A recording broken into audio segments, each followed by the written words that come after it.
It's just Bruce, he don't bite. Hello. Hey folks, welcome back to my channel.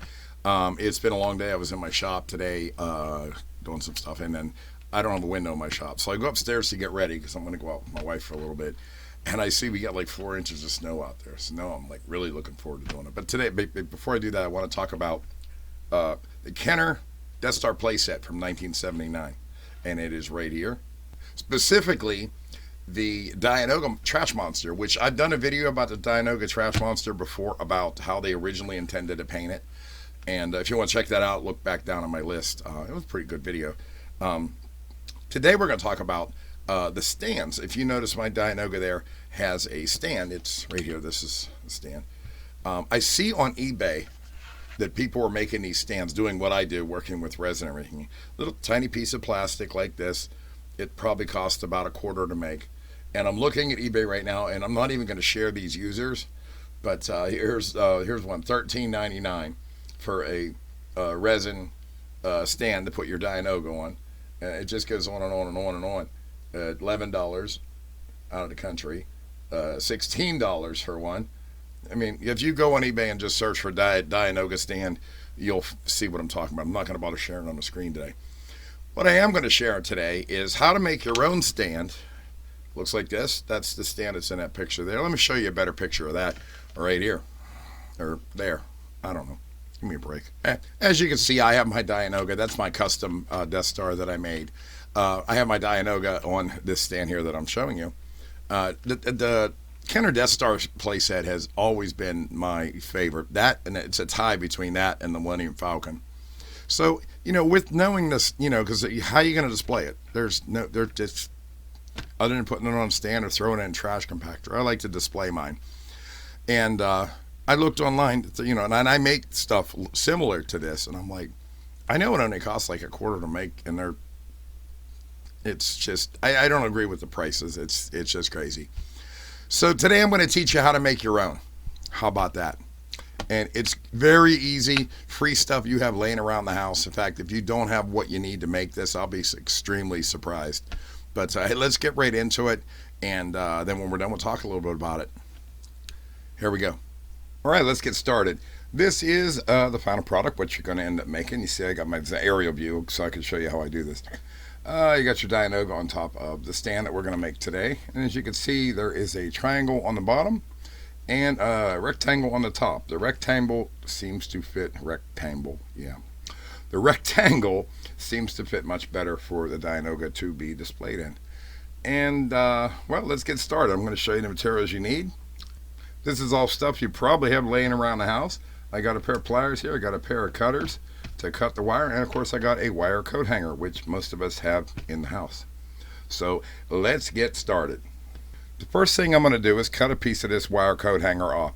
I prefer to have a straight piece, and I also prefer it to be a little bit too long. So I'm going to cut it right here with my old cutters because my wife took my good ones.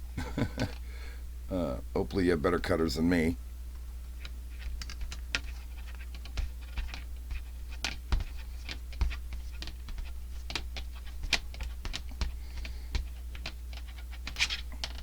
There it goes. That was tough.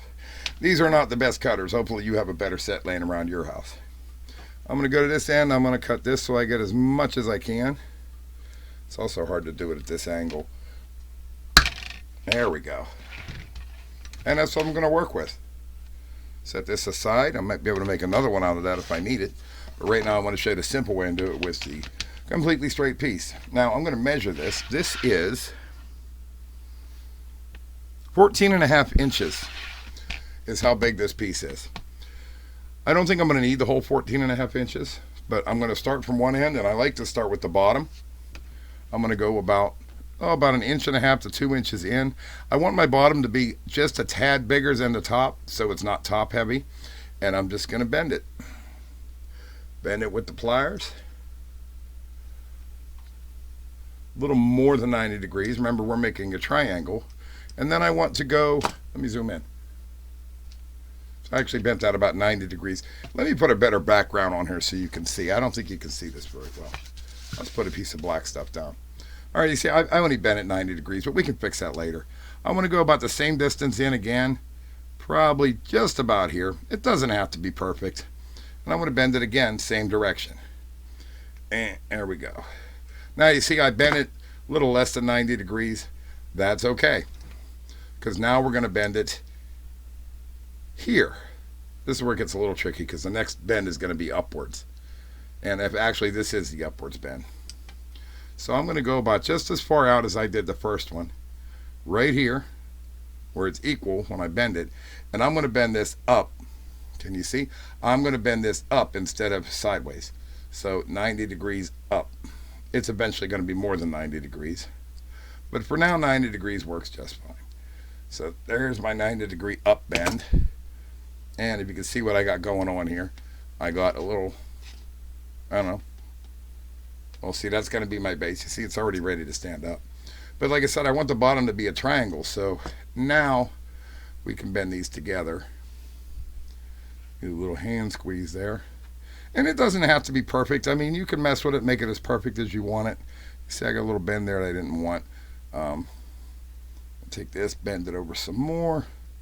Go back to this side. Bend it in some more. This is hard to do on camera. Hopefully you have an easier time.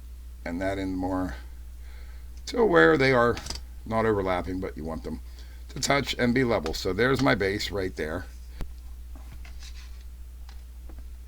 Like I said, as you can see, you got the triangle there, and it doesn't have to be perfect. This one actually came out pretty good. And then the piece going straight up, which we're going to bend that in. Now, the physics of this, let me show you on the original one, the one I showed you for a demonstration. You want to bend, the next bend is, so hard to do this. The next bend is this to make like kind of a Z shape, but I don't want it to come into the center of my triangle, because it'll be top heavy, or it won't be top heavy, it'll be lopsided, and when you get it all said and done, it won't balance out.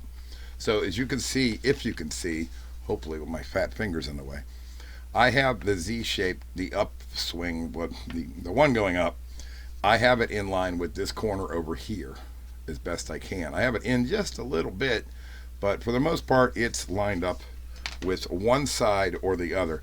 Now, it doesn't matter what side you want to line it up with, as long as it's lined up with one side. I chose on this one to stay on the same side that is connected. So let's just do that with this one. Get this guy out of here. And we're going to bend this over. As you can see, this is going to be my Z shape. We're going to bend that over like this to a height where I'm comfortable with, where I think it looks good. Just going to bend it over there.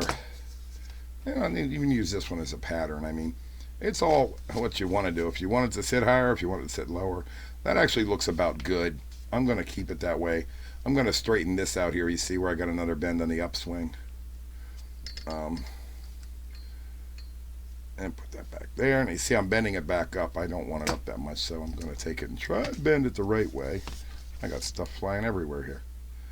Okay, I'm still going to bend that back some more. Get it to a reasonable height, because when my next bend is going to dictate the height. Look at this wire. I got such a mess going on. Okay, where am I at? See, I got my bend back, and I kept the bend just a little bit in from, here, can I point better with this? Just a little bit in here is where it crosses. You don't want to make it in line perfect with this, but you don't want it in the center. If you put it in the center, it's going to topple over. So for now, we're going to put it just about, it looks about maybe a third of the way in right here, what you're looking at. And now we're going to make the rectangle, and there's my text message I always get when I'm doing these. We're going to make a rectangle on the top. And see how the rectangle sits? We want that rectangle to sit as much in the middle of the triangle as possible. And that's the next step. Let me answer that text message. I'll be right back. You might be thinking, okay, where do I start my rectangle at? And somebody keeps blowing up my phone, and I'm doing something. I'm using my phone to film this, so they're just going to have to wait. Anyway, so I want to make my first bend in the rectangle equal to this piece. There's a pointer. My first bend from here to make the rectangle has to be even with this piece here. So I'm going to turn this over gently, and straight up and down with my pointer to show you what I want to do. I'm not happy with how high that is. That's too high, just looking at it. I'm going to bend this down a little bit more. Like I said, this takes some fiddling, but hey, it's free. And who doesn't have wire hangers around their house? So let me see where it's going to be. That's going to be there is where my rectangle is going to be. Let's compare it to the other one, see what we got. That's about the same. It's going to be about the same. So we're going to turn it sideways, and we're going to make our rectangle. First bend is as even as we can get it. There, I have it. I know my hands are in the way. As even as I can get it on this back piece of the triangle. There we go. I'm going to bend it to the side. I want to eventually keep this flat. And that bend, if you can see it, it's not too bad. It's not too bad. I think we're going to make it work.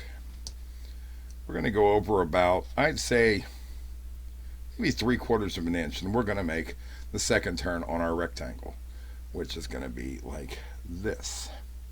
Now's when we're going to pay attention. We want our rectangle to be as level as the triangle. So as you can see, mine's bending down a little bit. Guess what? That's okay. We'll bend it back up. Bend it back up and try and make that parallel. Because, well, essentially you're making a Z. Zip, zip, zip.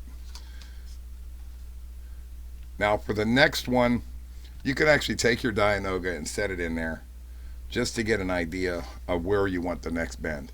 In this case, I want the bend probably right around where the mouse is, which would be about here where my fingers are. So we're going to do the next bend, another 90 degrees, if you know what a rectangle is. See if you can see where I'm holding that, and we're going to bend that around. It's so hard to film this close-up work. Now don't worry if your rectangle isn't perfect yet. It doesn't have to be. We'll be doing some adjusting later. As you can see, I messed up this one here. Not going to worry about it. I got my first bend there. If you can see, rectangle's starting to appear. I'm going to push it in a little more by hand until I'm happy with the shape. A little bit more. And now it's kind of slanting down. That's okay. I can push it up. And now that's pretty much parallel to the ground. I'm good to go for my last bend. Once again, I'm going to go over even with this corner here. And I'm going to bend it right about where the stick touches it. So that would be right there. Take my pliers on this side. I'm ready to bend it. And okay, I changed my mind. With leverage, it's easier to put the pliers on the short piece, and I should have known that. So I'm going to line my short piece up here. I'm going to turn it in the direction I want to bend it. Take the long end and bend it. There, that's much better. Much easier that way. And I got my basic shape right. Pretty much, I just have to make sure my rectangle is as level as possible. Let's do a little test run with the Dianoga. Make sure it fits in there. Oh, look at that. It's fitting pretty good.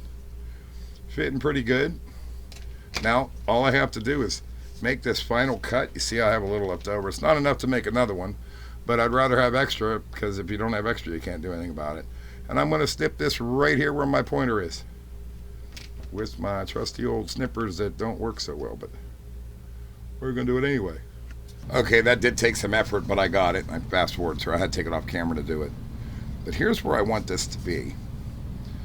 Listen, it doesn't have to be perfect, but I want it to look nice. When it's all said and done, it will look nice. So there, I got my rectangle on top of the triangle. Put the Dianoga in there. There it is. It works. It works, and it's pretty sturdy. You can move it around, you can slide it, readjust it if you have to. That's all there is to it. There's our piece. See what it looks like. Dianoga goes in a rectangle. You can bend that to make it any angle you want to. And the best part about it, it's usually free. Now, this particular wire that I used, I didn't realize when I grabbed it, actually has a vinyl coating on it. And that's fine. You see it's white. This one was just a regular wire coat hanger, and after I was done, I spray painted it silver. That was the color I choose. Of course, you can pick any color you want.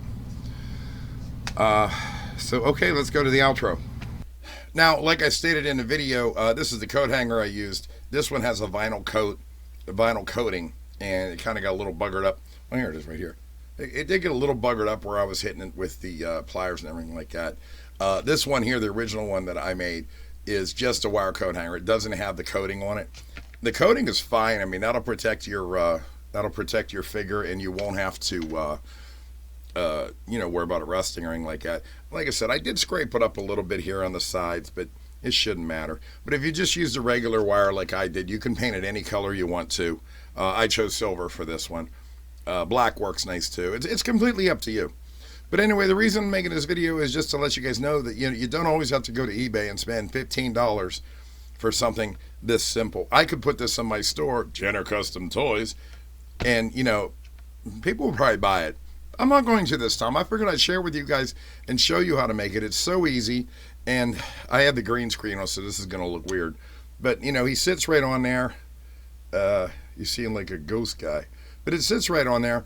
It doesn't fall over. It looks great in the display, and it's free to make. So, if you have Dianogas in front of your display of your Death Star Station playset, hey, why not do it this way? You can probably get it done in about 10-15 minutes. And the good thing about it is, if you mess it up, throw it in the garbage and start over. Wire coat hangers are all over the place. So, anyway, that's tonight's video. I'm trying to get back into the swing of the things. If you saw my last video, I had a funeral I had to deal with, so I haven't been around for about 2 weeks. But now I'm trying to get things back in order and everything like that. And we'll get back into some videos, and I'll come up with something, something new next time. Until then, bye. Star Wars, da-da-da, Star Wars, da-da-da, Star Wars, da-da-da, Wars, dun-dun-dun-dun-dun-dun.